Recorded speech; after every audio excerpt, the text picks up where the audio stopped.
Welcome to a new video with our home in the forest.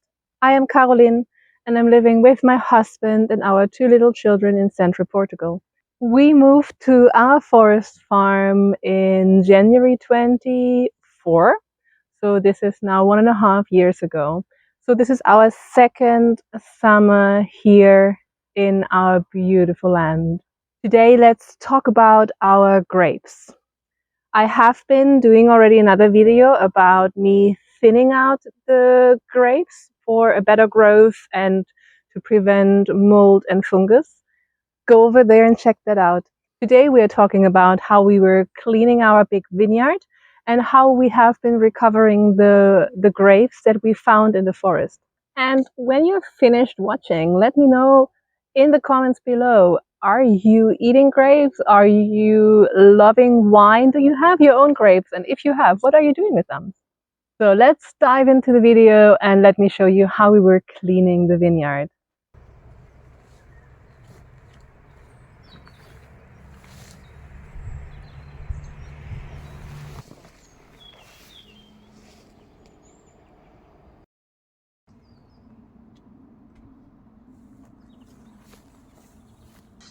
Before we could trim the grass on the vineyard, we had to locate all the grape vines.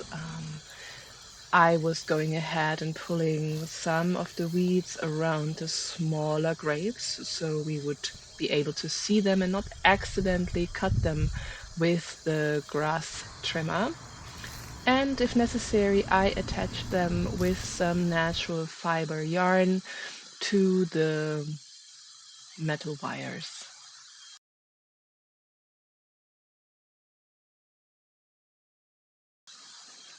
Misha started trimming the grass, but with this machine it is a constant extra work to clean the little wires, put new wires, put new fuel. You cannot do a lot of hectares with this kind of machine.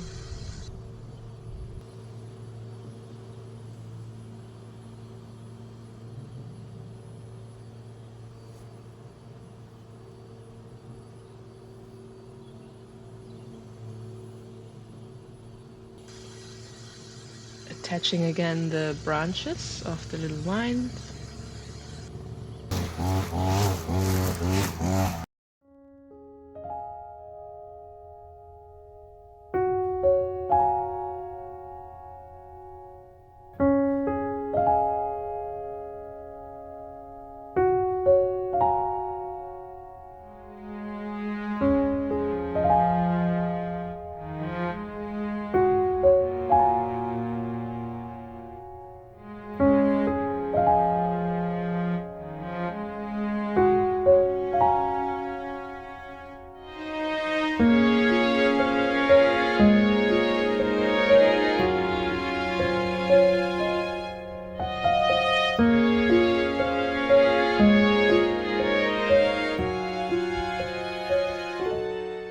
It seems that our land has not always been a forest. It was probably mostly used for olive trees and wine, because every terrace has olive trees and every terrace has on the edges of the terrace old grapes. Over the years, oaks and mimosa trees have taken over. So some of the olive trees are in very bad shape because they have been struggling in the shadow of other trees, or they are overgrown by blackberries, by roses. Follow along when you want to see how we are discovering step by step our land. We are step by step recovering. It's not possible to do everything in one go. Last year we have been mainly focusing on the terraces around our house. There were like 3 terraces where we built a chicken coop, where we built our vegetable garden and a sauna. And then we just brought a wooden cabin here down to the forest. And while recovering the land around here, we found more and more fruit trees and more wine and more olive trees that needed pruning. But there are more terraces and areas that are a bit more wild and overgrown, but one step at a time.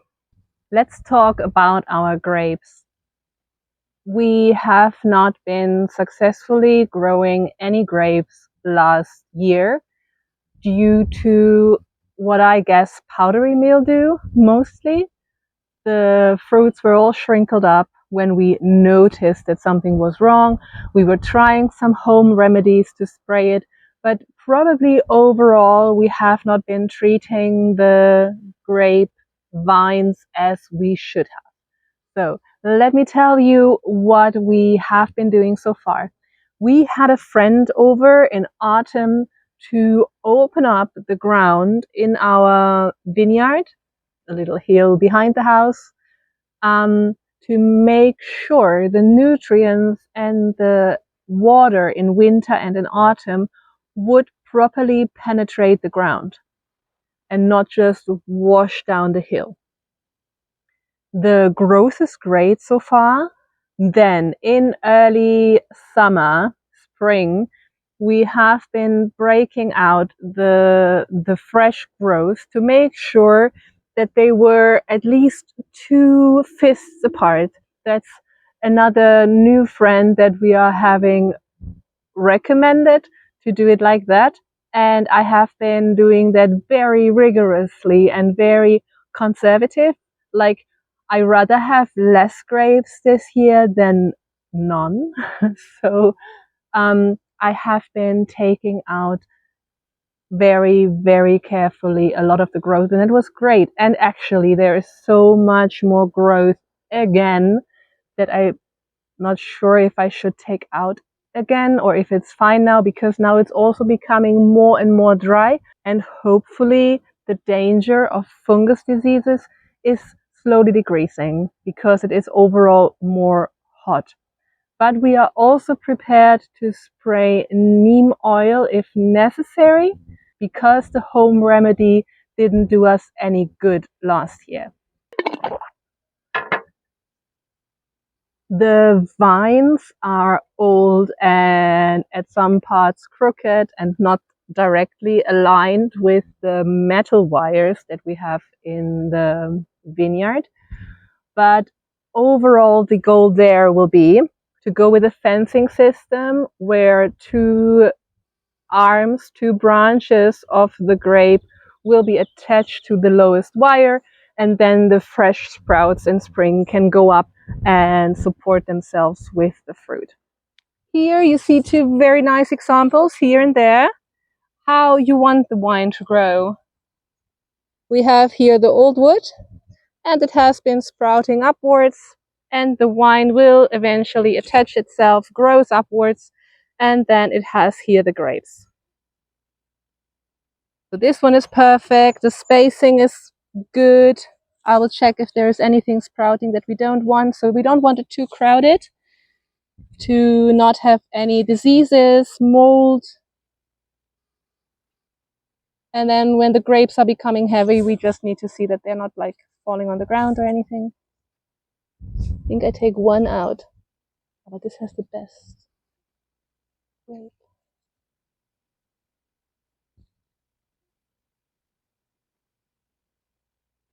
So I'm just really cautious about this, and I rather take one more out than necessary because we have been so very little successful last year.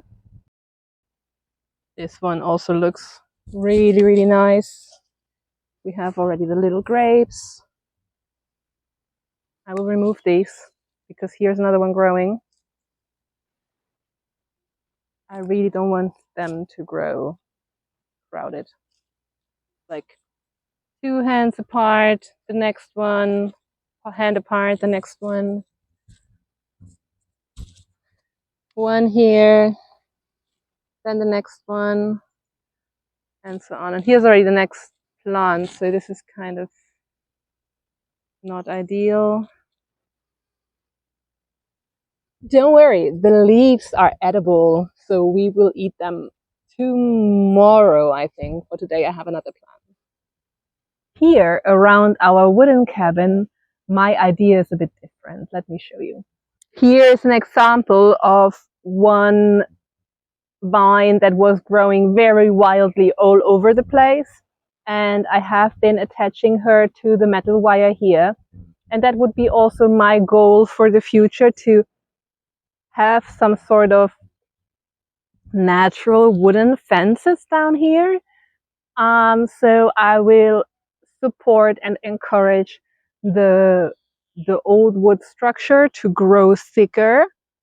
And yeah, every year you have new little sproutlings, and then we can decide where we want to pull them and attach them to the metal wire.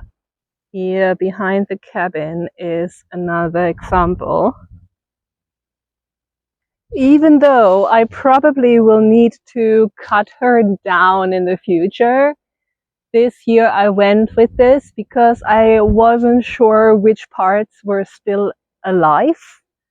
She's pretty well alive, so that is very nice. So this one was all overgrown into these trees. I think this is an apple tree. So we just removed her. Her friends over here are all very tiny.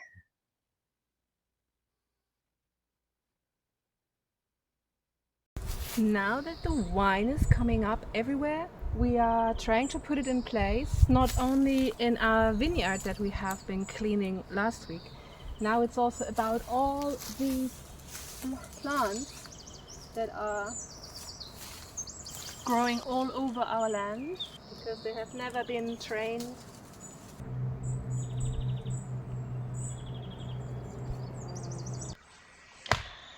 To put the grapevines upwards and not laying on the ground with the fruits, we had to install the poles in some places again. So we could run one metal wire. We will go with one for now. Let's see if this is enough for the grapevines to climb up and secure themselves and hopefully the heavy fruits. Then we had some leftover metal wires from the vineyard. Some of the old poles, there you even see the stone being carved in from the wires.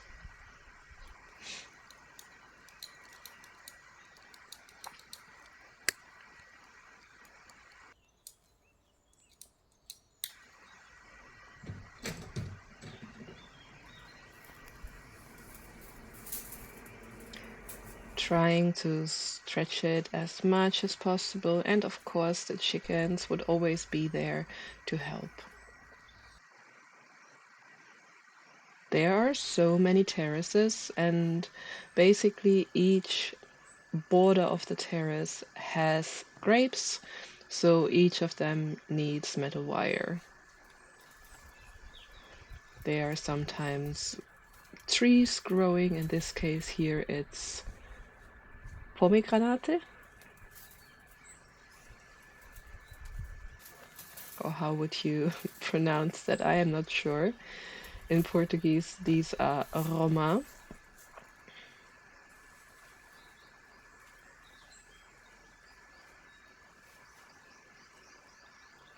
And obviously we don't want to get rid of them. They must have been put there, the fruit trees, after the wine and the olive trees, but well, we love our messy forest.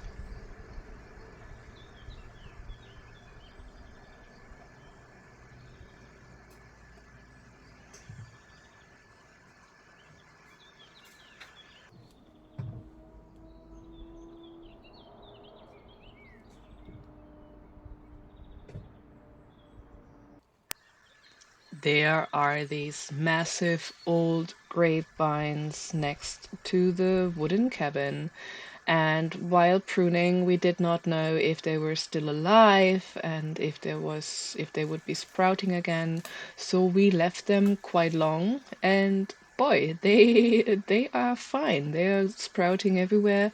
So this year we just leave them like this. And actually the idea might be to create a bigger, higher, very wooden, sturdy structure so that this wine would be like a living fence.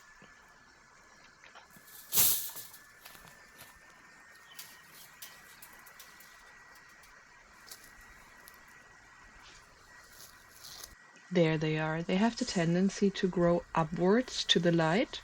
So let's see how they are doing with this now. Currently they are hanging down because the main branch was in a different location. But they should be able to adapt. Thinning them out again because they grew so massively and so bushy.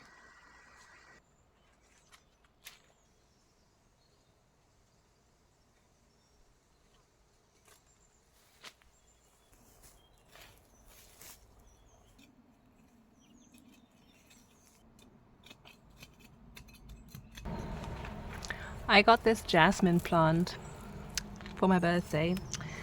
Truth is, she doesn't like this pot, and we have not been very nice to her, but I think she's still alive. So I chose a spot now because there is no wine growing. We can replant wine later, but now let's see if she will like to be here. She outgrew the pot, poor her. We just didn't have time and we couldn't choose a spot, so let's see if she survives this transplant.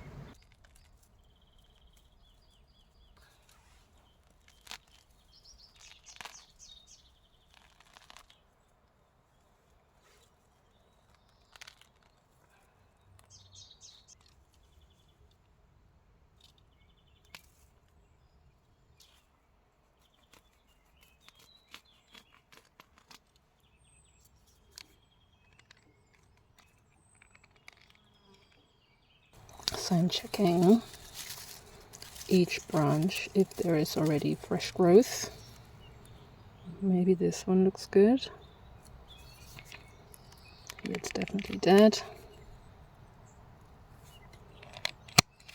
Cut this just a bit nicer.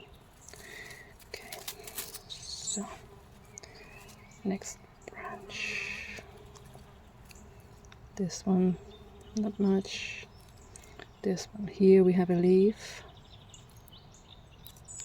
This one is dry.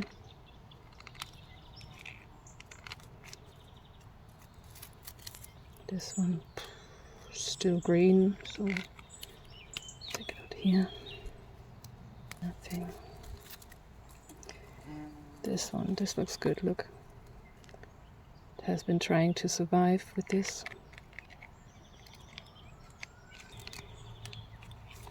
I believe we got this plant and the pot was already too small. This is it for this week's video. Thank you so much for watching. If you're new here and you made it until the end, don't forget to subscribe and see you all in the next video. Bye bye!